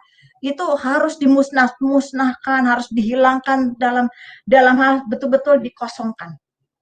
Dikosongkan dalam segala hal. Semua pengakuan dosa apapun dilepaskan pada malam itu. Dan setelah saya komitmen, saya berjanji saya akan ikut Yesus dan menerima Yesus sebagai juru selamat saya dan anak-anak. Saya dibaptis. Saya menyerahkan hidup saya total. Dan saya tidak mau mengingat masa lalu lagi. Dan saya memaafkan kepada orang-orang yang telah menghakimi saya, yang telah membenci saya, yang telah menipu saya. Bahkan saya juga bisa melepaskan pengampunan kepada keluarga Kristen pendeta yang kaya raya itu yang telah menipu saya. Saya bisa mengikhlaskan dan akhirnya bisa terselesaikan utangnya, entah bagaimana, satu persatu, sedikit demi sedikit, yang hampir 7 juta itu saya bisa selesaikan. Dan saudara yang terkasih, cara Tuhan mengangkat saya luar biasa. Dari seorang penjual susu kacang, bagaimana saya harus hidup, bagaimana saya harus berjuang dengan anak 3, saudara. Karena yang satu ditahan keluarga, dan saya harus menandatangani surat perjanjian, saya harus lepas wasiat, saya harus lepas harta benda, tidak ada warisan kepada saya tanda tangan semua. Saya bilang, nggak peduli mau punya warisan atau tidak. Tapi saya punya Yesus, saya bilang gitu. Saya tanda tangan. Sign agreement, saya punya Yesus dengan keyakinan, padahal saya juga nggak punya apa-apa, tapi saya punya Yesus, saya katakan gitu. Oke, kamu tanda tangan situ, tidak boleh ngutak-ngatik apapun. Kamu pergi dengan anak 3, tapi anak 1, anak kami. Saya agak tersentak, tapi baik, saya punya Yesus, saya akan pergi. Suatu saat anak saya pun akan kembali, entah bagaimana. Saya pergi, saya habis tanda tangan, saya tidak bawa anak-anak, saya titipkan di Jakarta. Saya habis dari Ambon itu saya titipkan di Jakarta, anak-anak yang 3, saya kembali ke Garut karena harus tanda tangan kayak dipecat hubungan keluarga lah gitu. PHK benar-benar, PHK warisan, PHK pemutusan hubungan keluarga, benar-benar total. Saya cuma merenung bagaimana hidup saya, tapi saya punya Yesus, saya punya Yesus, saya punya Yesus. Namanya orang sudah dibaptis, cinta mula-mula semakin menggebu bahwa Tuhan Yesus ada hidup dengan saya. Dengan keyakinan yang luar biasa. Sampai di Jakarta, mulai dari situ saya bereskan, mulai orang tahu saya dulu namanya ustazah, sekarang tinggal ngomong jadi penginjil. Waktu di Ambon itu kan saya digembleng juga sekolah Alkitab. Pokoknya tidak ada biaya apapun. Saya dididik secara agama di situ, betul-betul secara Alkitab yang ini Alkitab, ini buku pedoman bagi saya, pedoman hidup saya dan saudara tentunya. Dan saya sangat mengasihi. Pada malam hari ini luar biasa bagaimana Tuhan Yesus menjamah dan membawa saya dari kehidupan yang lama sampai kepada kehidupan baru. Penuh proses, saudara, bukan instan, bukan tipu-tipu, bukan bohong-bohong. Nanti saya minta kepada admin, saya jeda sebentar dulu, mungkin admin bisa menolong saya untuk slide Islamic Center saya. Mungkin orang kan berpikir, oh saya bohong kali. Tidak, saudara. Saya berbicara bagaimana Tuhan menyertai saya, bagaimana Tuhan Yesus membawa saya dalam keselamatan. Mungkin sedikit bisa diperlihatkan kepada saudara terkasih, karena saya sangat mencintai. Baik, baik, Bu. Baik, kita akan tampilkan ya. Ini apa? Yayasan Al-Fatha yang dipimpin oleh Ibu Hajah Masnita Dinata ya. Jadi ini apa namanya? Bukti-bukti yang sangat valid. Jadi bukan sekedar settingan atau rekayasa ya. Jadi Ibu Nita adalah seorang pemimpin yayasan pada waktu itu. Ya, ini PT yang pernah digeluti adalah PT Perkasa Jaya Sakti dan PT Satria Jaya Sakti, ya, sama CV Sentosa Jaya Sakti, terus Padepokan Jaya Sakti, ya. Jadi ada beberapa perusahaan yang memang digeluti oleh seorang Ibu Nita, ya. Dan juga inilah dana daripada Islamic Center, master plan-nya yang pada waktu itu menjadi impian dan tujuan daripada Ibu Nita untuk menghadirkan Islamic Center adalah bukti bagaimana Ibu Nita ini adalah seseorang yang sangat taat di dalam keagamaan dan sangat mencintai keagamaan, sehingga pada waktu itu dengan tujuan di dalam hati dan pikirannya untuk menghadirkan Islamic Center agar agama Ibu Nita yang sebelumnya menjadi lebih besar, lebih maksimal, dan lebih berjaya sesuai dengan apa yang ada di dalam pikiran Ibu Nita pada waktu itu. Ya, ini denanya juga, ya, kita bisa lihat di sini. Jadi semuanya jelas. Nah, ini billing. Masjid, hospital. Ya, ini ya. Ini Ibu Nita apa aja nih, Bu? Ibu iya, bisa lihat di layar, Bu? Bisa, sebentar. Mungkin bisa dijelaskan. Saya ada di sini, ini tentang, sebentar. Oh, ini coba dibesar. Tentang building ya, ada masjid di situ, ada masjid, ada hospital, ada office kompleks, ada hall, multifunction room, karena pada saat itu ada padepokan kayak apa ya, paguyuban seperti itu, padepokan. Ada dormitory, ada semacam asrama pesantren, ada all folks home untuk orang tua, apa ya, all folks home itu untuk panti jompo lah, seperti itu. Terus ada homestay juga, terus ada minimarket juga, terus ada house juga. House itu rumah itu di samping rumah saya ada rumah-rumah bagi orang-orang maaf yang tadinya Kristen jadi mu'alaf. Jadi saya siapkan rumah-rumah karena sebelum saya jadi pengikut Yesus, itu dulu saya ada beberapa orang Kristen yang saya paksa untuk jadi mu'alaf, dan saya berangkatkan umroh juga, ada yang saya nikahkan dengan orang Muslim juga. Tapi setelah itu saya menceritakan, puji Tuhan, mereka kembali lagi bahkan dengan suami dan istri mereka, bahkan dengan anak-anak mereka. Jadi habis dari sana bring lagi ke sini, dan saya minta maaf kepada mereka. Ini satu kesalahan yang sudah saya jalankan karena ketidaktahuan saya. Tapi setelah itu saya sangat mengasihi dan mari berjuang atas nama Kristus. Hanya itu. Kita jadi laskar Kristus. Ya. Jadi ada road drainage-nya, ada landscape-nya di situ semuanya. Bahkan budget ada situ. Ya. Oke, ini itu kalau ini apa ini Bu Nita? Denah untuk pembangunannya. Terus area-areanya ada di situ areanya. Untuk publik, semi publik. Kalau yang coklat itu untuk publik.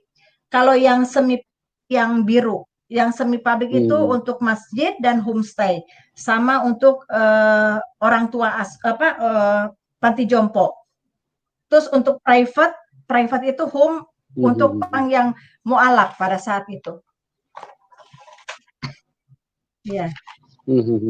Ya. Jadi semuanya sudah dirancang dengan sangat baik ya pada waktu itu. Cuma ya, Tuhan punya kehendak lain bukan terhadap rancangan Ibu Nita. Tuhan, seperti itu. Iya, oke. Kalau yang ini apa nih Bu? Peletakan apa?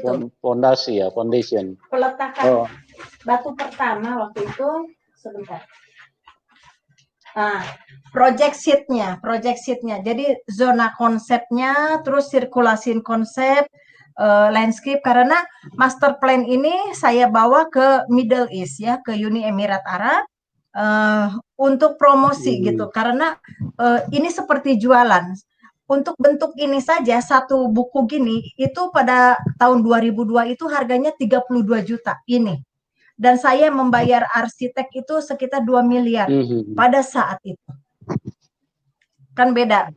Saya kontrak dengan dokter-dokter untuk Mars ya, manajemen anggaran rumah sakit itu untuk manajemen rumah sakit. Terus di sini nah itu contoh-contohnya kami mengadopsi masjid dari Middle East dan kami gabung-gabungkan menjadi sesuatu masjid yang luar biasa menurut manusia. Menurut saya pada saat itu. Iya. Betul. Iya, jadi unik ya Bu ya rancangan. Ya, luar biasa ya. Jadi untuk gambarnya saja 32 juta, arsiteknya aja 2 miliar saya bayar.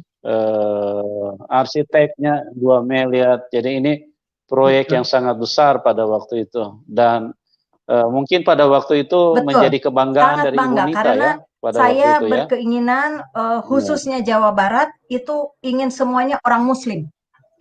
Semuanya orang Muslim karena saya tidak suka Kristen, saya benci dengan Yesus pada saat itu. Jadi saya menggebu-gebu jadi Islamic Center terbesar seperti itu, manusia. Seperti itu, Pak.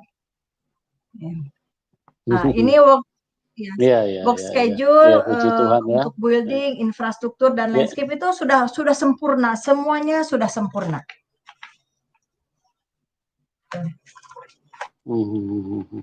Iya, next. Oke, next. Iya, itu ambil gambar dari atas itu nantinya akan seperti ini. Landscape-nya akan seperti view dari atas ini ya Bu ya. Iya. Ya, oke, kita pindah ke next picture. Itu budget, Pak. Ini apa nih Bu? Budget itu dana yang saya sampai habis-habisan Pak untuk ini. Cukup besar. Di situ ada angka tertulis dan ini resmi, ada sampai cash flow.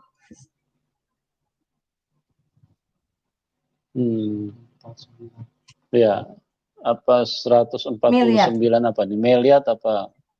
Iya. Oke. Ya. Sangat besar ya pada waktu. Betul, mulai proyek 2002 ya, Bu ya. 2004 hancur. Ya, seperti itu. Ya, oke. Kita pindah lagi next. Ya, kami punya tabloid juga, Pak. Tabloid Muslim. Untuk CR. Ya. Jadi untuk CR terus kadang ada hal-hal yang apa ya, seperti inilah apa ya, yang terbaik saat itu gitu. Seperti itu. Ya. Ya, jadi programnya Betul, dituangkan ke dalam betul. tabloid ya, Bu ya? Ya, ini rencana pekerjaan work Betul. schedule. Oke, ya. Iya. Mungkin sudah selesai ya, Bu? Nah, Oke, iya, silakan Bu. saudara Masih yang mau terkasih, diteruskan, itulah silakan. sekelumit proyek saya malam hari ini. Saya menyampaikan begitu luar biasa bagaimana Tuhan Yesus berkarya dalam kehidupan saya. Saya akan lanjutkan jika saudara masih ingin mendengar kesaksian saya bagaimana. Untuk tim masih bersedia, saya akan melanjutkan episode selanjutnya biar malam ini kami tuntaskan. Oke, Nah, silakan Ibu, silakan. saudara yang Silakan terkasih, dilanjutkan. terima Oke. kasih waktunya. Saya akan melanjutkan babak baru setelah saya menerima Kristus dan setelah saya dibaptis. Saya saat itu sudah mulai pelayanan. Saya sudah memahami pelayanan, saya diundang ke sana, ke sini. Tidak sulit bagi seorang ustazah, tidak sulit bagi seorang ibu haji untuk berbicara. Karena dulu juga tukang ngomong, sekarang disuruh ngomong. Cuman beda jubah aja, ganti jubah sekarang yang ini. Dulu yang ini, sekarang yang ini. Tapi untuk konsep kehidupan, bagaimana saya lebih mencintai sesama, saya lebih peduli kepada sesama, saya lebih ingin menyelamatkan jiwa sebanyak-banyaknya, sebagaimana Tuhan Yesus menyelamatkan saya dan anak-anak. Saudara, semakin besar, itu kejadian kan bertahun-tahun. Saya menghadapi ini bertahun-tahun, terus dengan penuh kesabaran dan air mata dan berjuang. Bagaimana cara Tuhan mendidik saya juga bukan dengan hal yang mudah, dengan hal yang instan. Kadang dihajar juga, kadang diajar juga, kadang disayang juga, dijewer juga, sampai akhirnya saya harus menyekolahkan anak-anak. Saya selalu ada cara Tuhan bisa menyelesaikan pendidikan anak-anak. Saya sampai anak-anak kan semakin besar, ada SMP, SD, SMA, udah berentet seperti itu, 3 anak. Saya hanya begini, Tuhan, saya hanya pelayan Tuhan, saya jualan juga udah nggak seberapa, tapi bagaimana saya bisa menyekolahkan anak saya, Tuhan? Saya tidak punya uang. Yang nanya sekolah ini jutaan, yang nanya ini jutaan, SPP-nya berapa, oh transportnya berapa, sementara saya juga masih ngontrak. Bagaimana ini Tuhan? Saya tidak sanggup menyekolahkan anak saya. Saya hanya bergumul kepada Tuhan, Tuhan Yesus tolong anak-anak saya. Sekolahkan anak-anak saya. Tolong, saya cuma janda, nggak punya apa-apa. Tolong, hanya punya Tuhan Yesus. Saya besar harapan. Tolong sekolahkan anak-anak saya. Saya itu sering begini, sering dengar juga. Coba deh katanya cari beasiswa kemana? Saya tanya beasiswa yang di Indonesia ada persyaratan begini. Aduh repot juga. Saudara yang terkasih, tahu apa yang saya lakukan? Satu persatu karena saya tahu dari konsumen yang saya kenal. Coba cari ke luar negeri katanya. Anak saya dulu sekolahnya beasiswa ke luar negeri katanya. Dari kedutaan. Ini saya udah nggak punya duit, nyekolahin anak nggak bisa, ini udah kepepet, mau bagaimana? Saya datengin satu persatu kedutaan, saudara. Di sini ada beasiswa enggak ya? Kalau ngomong-ngomong Inggris sedikit, bolehlah. Saya nanya ada beasiswa enggak, ada beasiswa enggak. Udah kayak pengemis nyari buat nyekolahin anak.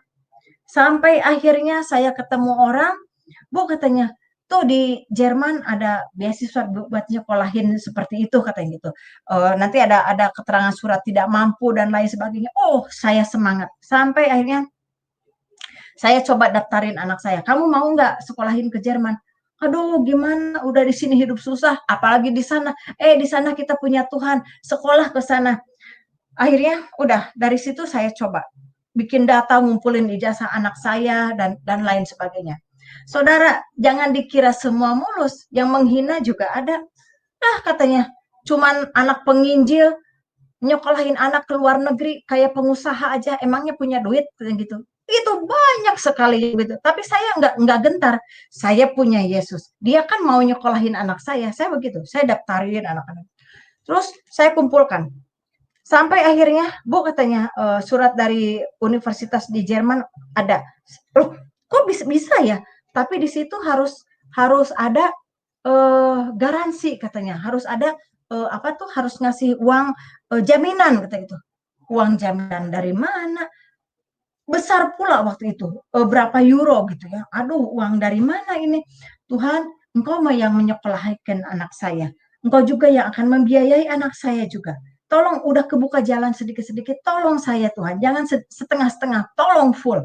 Akhirnya apa? Tahu-tahu ada orang nelpon saya ke Bu katanya bisa nggak saya kontrak dengan salah satu gereja di situ Ibu kan bisa seminar ya Ibu bisa ngajar nggak ya bisa ngajar sedikit-sedikit ngajar apa Islamologi oh iya baik saya ngajar Ibu bisa khotbah ya bisa lah kalau nggak bisa tolong ajarin saya juga begitu orangnya nggak berarti oh saya bisa semua Tuhan Yesus ada untuk saya tidak saya juga oh iya maunya seperti apa saya ngikutin soalnya saya juga sedang belajar jadi sambil Tuhan ngajarin saya ngajarin orang saya juga sambil belajar gitu jadi sama-sama saling belajar sedang nggak ada yang pinter di dalam Tuhan yuk gimana oke kontrak ya Bu ya ya udah gitu saya ceritakan bagaimana perjuangan saya bagaimana saya mengajar bagaimana saya khotbah bagaimana saya seminar begini-gini akhirnya sedikit-sedikit terkumpul ada juga Tuhan menggerakkan orang-orang untuk membantu saya terkumpullah itu bagaimana sebuah gereja juga bisa membantu saya oke Bu katanya ada sekian kumpulin yang penting anak ibu sekolah terus tiketnya bagaimana doa lagi aja saya doa lagi saudara udah terkumpul udah dikirim tuh ke Dutch Bank karena harus anaknya masih di Indonesia uangnya harus dikirim ke Jerman sebagai jaminan terus udah gitu aduh gimana lagi itu kali boleh di kedutaan Jerman kalau lihat saya udah sebel kali ini si ibu datang lagi tapi saya saya datang sampai akhirnya aduh ini udah clear di Jerman berangkatnya bagaimana, tiketnya bagaimana. Doa lagi, saya bilang ke anak, ayo kita sama-sama bergandengan tangan, berdoa lagi, udah berdoa. Sampai akhirnya saudara yang terkasih, anak saya berangkat ke Jerman. Akhirnya orang-orang bicara begini, kok bisa ya? Kok bisa katanya nyokolain anak? Tuhan yang menjadikan ini semua, bukan saya. Itu saya selalu kerap seperti ini, saudara. Dan satu hal lagi, saya punya kegiatan di samping saya khotbah, di samping seminar dan ngajar Islamologi juga saya ada kegiatan NGO. NGO itu aktivitas saya untuk lebih peduli. Karena saya begitu, saya kenal Yesus, kasih saya itu semakin besar. Saya tidak punya apa-apa, tapi saya punya pergerakan yang membantu orang-orang yang duafa, membantu orang-orang yang pernah jatuh, membantu anak-anak yang terlantar, membantu orang-orang yang membutuhkan pertolongan. Duit dari mana saya juga tidak punya. Tapi hasil dari saya khotbah, hasil dari pelayanan, saya kumpulkan sebagian untuk hidup, sebagian lagi untuk NGO saya namanya Love and Life. Dulu kan saya punya Yayasan Alfat, Kemenangan. Sekarang Love and Life, antara cinta dan hidup. Jadi saya penuh cinta karena Tuhan Yesus mengajarkan saya lebih mencintai lagi. Dan saya berjalan untuk itu. Jadi kalau di agama saya yang dulu 2,5% untuk Tuhan, kalau saya enggak. Di Kristen 10% untuk Tuhan tidak. Saya 10% untuk saya, sisanya untuk kegiatan saya. Tuhan selalu menyertakan donatur-donatur bergantian. Kadang ada, kadang tidak ada. Kegiatan saya juga banyak. Saya lupa untuk memberikan kepada tim bagaimana kegiatan saya dan itulah karunia Tuhan kepada saya bagaimana di samping Tuhan menyelamatkan saya, Tuhan memelihara saya dan anak-anak. Satu lagi anak saya yang laki, habis sekolah. Saya nggak sanggup lagi, karena setelah yang di Jerman, itu saya nggak ada biaya lagi. Bagaimana nyokolahin anak saya yang SMA itu, yang laki, dari SMP ke SMA. Akhirnya apa? Saya punya kenalan. Oh katanya homeschooling aja. Homeschooling sambil ibu cari beasiswa lagi. Oh begitu baik. Anak saya daftarkan homeschooling. Terus saya mencari lagi biasa ke kedutaan nyari lagi beasiswa.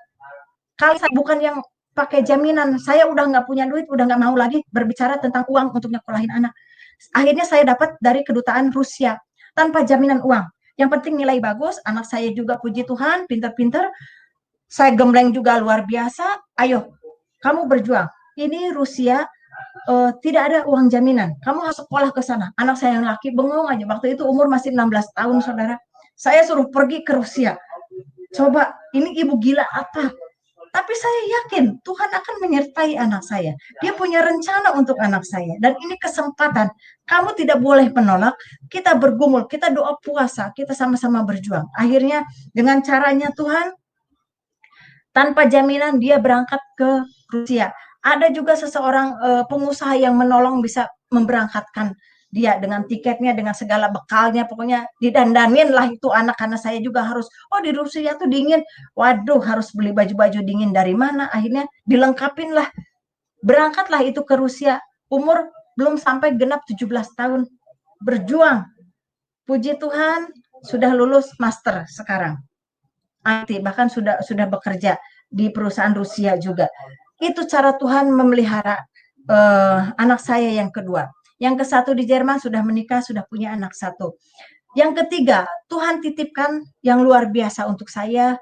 Ini 1 anak memang yang spesial untuk saya. Saya harus hidup dengan dia seumur hidupnya dia. Tapi saya percaya suatu saat Tuhan memberikan keajaiban. Tuhan akan memulihkan anak saya yang ketiga ini. Usianya sekarang 23 tahun.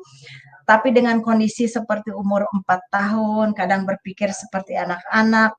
Ya saya seperti punya balita aja sampai hari ini. Tapi saya sangat mencintai dia.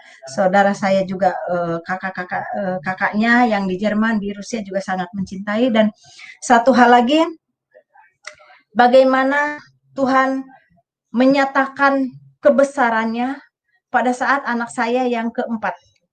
Saudara masih ingat cerita saya di awal, bagaimana anak saya yang keempat tertinggal di keluarga saya pada saat saya tanda tangan di pengadilan syariah, bagaimana dia tertinggal dan ditahan sama keluarga saya.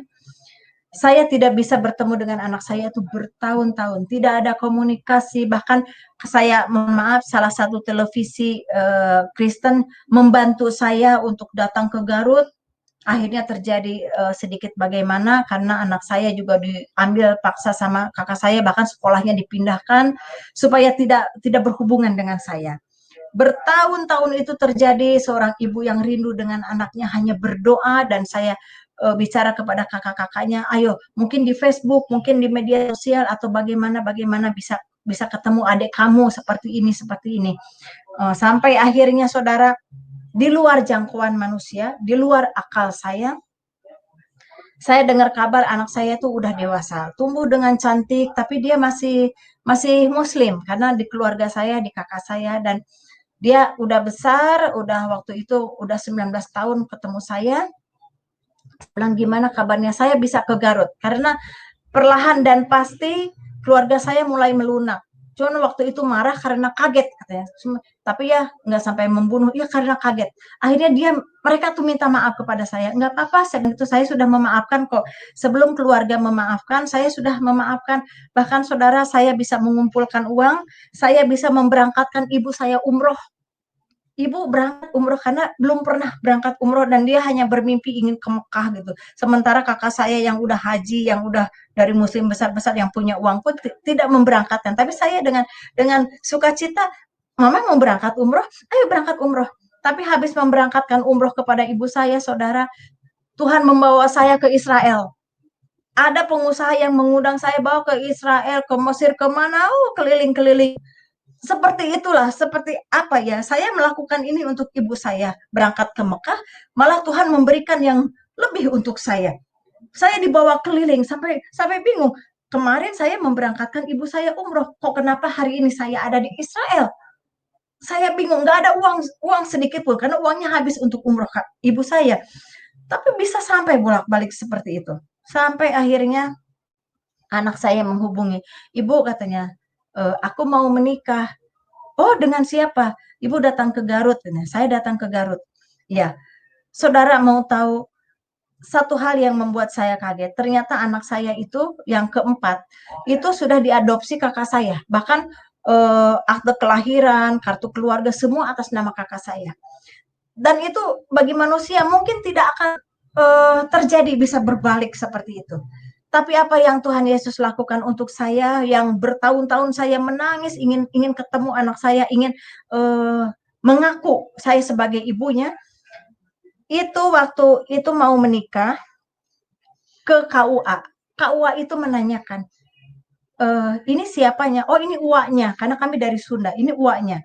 Oh, bapaknya mana? Bapaknya udah meninggal. Katanya. Minta surat kematian. Saya punya surat kematian, saya berikan. Terus ibunya di mana? Oh, ibu saya di Jakarta. Gitu. Masih ada, masih ada. Oh, begini ya. Tolong ibunya panggil karena ini tidak sah, karena harus ibu kandung yang menikahkan dan harus wali daripada saudaranya, bukan dari uaknya, karena garis keturunan di Islam itu garis keturunan wanita itu kan tidak ada. Yang ada dari garis keturunan pria. Nah, garis keturunan pria suami saya udah meninggal. Adiknya yang laki juga sudah meninggal. Berarti terputus. Nah, sementara ada satu yang bisa jadi wali yaitu kakaknya. Nah, kakaknya itu yang di Rusia itu orang Kristen. Sudah terima Yesus, berarti tidak boleh jadi wali. Nah, kalau di Islam itu kan tidak boleh keluarga dari wanita itu jadi wali, harus wali hakim. Itulah cara Tuhan. Bagaimana itu akte kelahiran dicoret, bagaimana kartu keluarganya kakak saya dicoret, dan itu sudah tidak berarti apa-apa, dan harus membuat baru dengan akte kelahiran atas nama saya dan almarhum suami saya. Dan wali waktu menikahkan adalah wali hakim. Nikahnya juga di masjid. Saya datang dengan berkerudung, saya datang dengan mengucap, oh Tuhan Yesus, praise the Lord. Sekian kuatnya keluarga saya memisahkan saya dari anak, tapi pada saat pernikahan malah saya yang datang di situ. Bahkan kakak saya sendiri pun tidak datang. Yang ngurus kakak saya yang lain. Saya punya besan juga, mereka yang urus semuanya. Sampai ada pesta pernikahan, sampai beres semuanya, tidak terjadi apa-apa. Tidak selembar rambut pun jatuh. Tidak ada darah sedikit pun. Selama saya berjuang 15 tahun, 16 tahun bersama Yesus. Itu tidak mudah, saudara. Bagi saya, Tuhan Yesus adalah segalanya. Bagi saya, Tuhan Yesus selalu menaungi hidup saya dan saudara tentunya. Saya rindu suatu saat banyak lagi jiwa-jiwa yang bisa Tuhan jangkau, yang bisa Tuhan selamatkan, dan kita sama-sama saling mengasihi, saling berbagi berkat, bagaimana kedaulatan Tuhan Yesus berdaulat atas hidup kita, berdaulat atas bumi ini, menciptakan satu kebaikan, menciptakan satu keharmonisan, kita saling menghargai antara sesama, dan semenjak saya kenal Yesus, saya lebih mencintai lagi, saya lebih peduli lagi, saya lebih belajar bijaksana, bahkan Tuhan membawa saya bisa penginjilan ke berbagai daerah di Indonesia, bahkan Tuhan membawa saya sampai ke luar negeri, sampai bisa ke India, ke Nepal, bisa ke Bangladesh, ke Rohingya, bisa sampai ke Haiti juga, bisa ke negara-negara lain, bahkan pada saat setelah 20 tahun sendiri, saya juga tidak menyangka Tuhan akan memberikan pendamping. Waktu saya berangkat ke Pakistan, saya sampai ke Islamabad, sampai ke perbatasan Afghanistan, Faisalabad, dari Karachi ke Lahore, dan terus pergi-pergi seperti itu. Saya punya rencana, saya ingin berangkat ke Iran, karena saya rindu sekali ingin pelayanan ke daerah Syiah seperti itu. Saya baca di situ kan ada cerita tentang Esther ya, di sana tuh ada makamnya, ada Cyrus di sana, Kuros di sana. Saya tuh pingin ke sana, pingin tahu Iran seperti apa. Di samping NGO juga saya ke sana. Salah satu pastor di Pakistan tuh memperkenalkan, biasalah saya kan penginjil juga bukan orang kaya. Untuk berangkat aja harus ngumpul-ngumpulin, baru bisa berangkat dengan sebatas-batasnya. Yang penting Injil Tuhan bisa disampaikan. Apapun yang terjadi, tapi puji Tuhan selalu ada lawatan, selalu ada Tuhan menjaga saya. Sampai akhirnya kalau penginjil mau pergi itu kan yang dicari bukan untuk menginap hotel, tapi cari tumpangan supaya bisa numpang gratis, supaya bisa makan. Kalau makan mah oke lah, kita sambil bawa bungkusan apa. Yang penting tidak merepotkan. Yang penting saya tidak membayar untuk menginap. Salah satu pastor itu memperkenalkan yang dari Pakistan itu, Bu, katanya dalam bahasa Inggris, kalau Ibu mau ke Iran, saya ada seseorang kenalan di sana, Ibu bisa mendatangi rumahnya, dia di daerah Iran, seperti ini. Oke, dia kasih kontaknya. Setelah itu saya kontak, saya permisi, saya shalom, saya kembali ke Indonesia, dan akhirnya saya bisa kontak dengan orang Iran. Tapi itulah setelah 20 tahun saya juga tidak pernah rencana akan Tuhan memberikan pendamping lagi, saya tidak punya rencana untuk menikah kembali. Yang ada bagaimana saya bisa terus melayani Tuhan selama hidup saya, selama saya bisa. Sampai akhirnya Tuhan memberikan yang luar biasa, pendamping yang luar biasa, yang begitu mencintai Yesus. Dia dari Sia, dia dari Iran, dan kami sama-sama melayani Tuhan. Sampai hari ini dia datang ke Indonesia juga bukan hal yang mudah. Kami berjuang sama-sama dengan, saya bilang kita berdoa sama-sama dengan kekuatan doa dan dengkul, kita sujud di kaki Tuhan, apa yang akan Tuhan rencanakan bagi kami berdua, anak-anak kami bisa menyatu, bisa menerima kami, dan kami berjuang dengan sedikit-sedikit dengan apa yang bisa kami lakukan. Meskipun waktu itu kami punya rencana mau pelayanan ke migran, ke refugi ya, tapi ternyata keburu corona, jadi sebelum dapat pekerjaan Tuhan sudah izinkan ini terjadi, dan saya berjuang hanya berdoa untuk saling mengenal, dan kami tidak letih untuk ayo kita melayani Tuhan, karena ini satu jiwa juga harus saya bimbing juga. Tuhan memberikan jiwa supaya bisa saling membimbing, saling menguatkan. Tuhan memberikan pendamping untuk saya supaya mensupport satu sama lain, dan saya terima kasih kepada Tuhan. Keluarganya juga di Iran bisa menerima saya, dan saya share link kepada mereka. Ternyata di Iran itu nggak bisa hal-hal seperti ini karena karena Iran kan di bawah sanksi ya, sanksi Amerika. Saya bilang nggak apa-apa, Tuhan pasti bisa melawat kita semua, kita bisa menyatukan dalam kasih-Nya. Dan saudara yang terkasih, ini sekelumit hidup saya.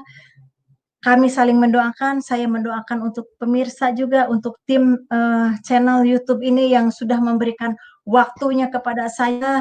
Saya berbicara ini atas nama Tuhan, atas nama Roh Kudus, dan yang saya sampaikan benar adanya. Saya sampaikan hidup saya realita. Saya terima kasih atas waktu yang Tuhan berikan kepada saya dan kepada Bapak Yusuf sebagai ownernya. Semoga channel YouTube ini bisa menjangkau jiwa, bisa saling menguatkan, dan saling bergandengan tangan, baik antar agama, antar bangsa, antar sesama, karena kami sangat mencintai semua, sangat mencintai suku dan bangsa, kami NKRI, kami Indonesia, kami sangat mencintai semuanya, semua karena anugerah dari Tuhan. Terima kasih atas waktunya, mungkin saya kembalikan kepada tim, silahkan apa yang harus saya lakukan. Baik, puji Tuhan, Tuhan Yesus sangat dahsyat ya. Begitu luar biasa, ada puluhan ribu orang yang menyaksikan pada malam hari ini, dan mereka sangat diberkati bagaimana Tuhan Yesus telah menjamah dan mengubahkan seorang ibu Nita yang tadinya sudah putus asa dan ingin mengakhiri hidupnya dengan meminum racun serangga, tapi Tuhan Yesus datang dengan kasih yang tidak terbatas, dengan kuasa yang tidak pernah bisa dibatasi. Padahal kalau secara manusia, Ibu Nita adalah seorang yang sangat tidak suka kepada Tuhan Yesus, bahkan seringkali mengajak orang untuk meninggalkan Tuhan Yesus. Tapi itulah Tuhan yang baik. Dia tidak pernah melihat latar belakang kita, dia tidak pernah memandang kekurangan kita, dia tidak pernah memperhitungkan kesalahan kita. Yang penting kasih-Nya bisa sampai kepada manusia, dan dia bisa menyelamatkan dan mengangkat kita dari lumpur dosa, dari hal-hal yang begitu menekan, yang begitu mengerikan, yang begitu membahayakan hidup kita. Itulah Tuhan yang benar, Tuhan yang mengasihi kita semua. Oke, sekali lagi kami berdoa buat semuanya yang sudah bersama-sama dengan kita, yang sudah menyaksikan kasih karunia Tuhan, kebaikan Tuhan, kemurahan Tuhan turun di dalam kehidupan semua yang menyaksikan acara ini, dan bisa masuk di dalam rencana dan kehendak Tuhan. Dan juga kami menyampaikan terima kasih kepada Ibu Nita yang sudah bermurah hati mau membagikan kesaksiannya yang begitu luar biasa. Ya, dan sekali lagi Ibu di akhir acara ini untuk bisa menyampaikan closing statement bagi kami semua. Silakan Ibu. Terima kasih kepada pemirsa yang ada di rumah. Tetap semangat, tetap mencintai Yesus, tetap hidup di dalam kasih-Nya, tetap mengikuti Yesus sampai akhir, dan percayalah setiap hidup ini, baik gelombang besar, baik gelombang kecil, Tuhan Yesus menyertai kita semua.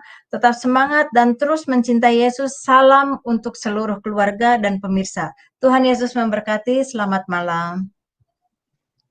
Baik, puji Tuhan, haleluya, terima kasih, dan Tuhan Yesus memberkati kita semua. Sampai berjumpa di program selanjutnya. Salam kemenangan buat kita semua. Amin.